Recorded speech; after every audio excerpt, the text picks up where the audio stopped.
Stharrig għall-ġurnal l-Orrizont juri li 70% tal-poplu rrid li Austin Gatt iwarrab minn Ministru minħabba l-falliment fis-sistema tat-trasport pubbliku. Il-parteċipanti f'dan l-istħarriġ saretilhom il-mistoqsija kieku int fil-Parlament tivvota favur jew kontra li Austin Gatt għandu jerfa' responsabilità politika u jirriżenja. 70% tal-Maltin u l-Għawdxin wieġbu iva għandu jirriżenja.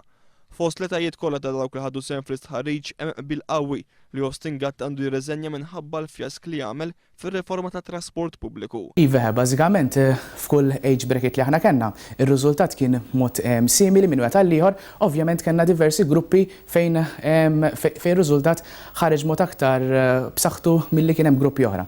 Infatti kellna l-age bracket ta' bejn 46 u 55 u bejn dak ta' 21 u 25 sena, ir-riżultat kien ħafna aktar b'saħħtu li wieġbu iva għal dik ir-risposta li aħna konna qegħdin insaqsu f'dan l-istudju. Dan l-istħarriġ juri li l-poplu Malti u Għawdxi mhux sodisfatt bir-riforma tat-trasport pubbliku u jrid li Austin Gatt jirriżenja minnu fih.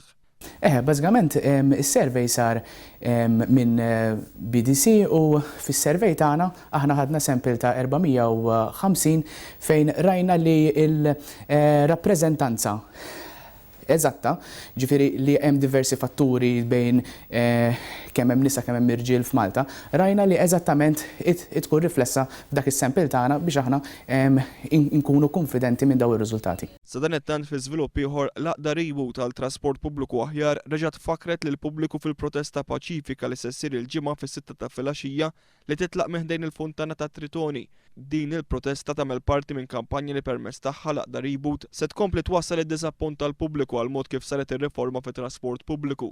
Il-keos fit-toroq Maltin sar l-ordni tal-ġurnata tgħid l-aqda reboot bis-servizz ta' trasport pubbliku jibqa' ma jaqdix il-ħtiġijiet tal-pubbliku b'diversi persuni jaslu tard fid-destinazzjoni tagħhom jew ikollhom imuk minn ħafna.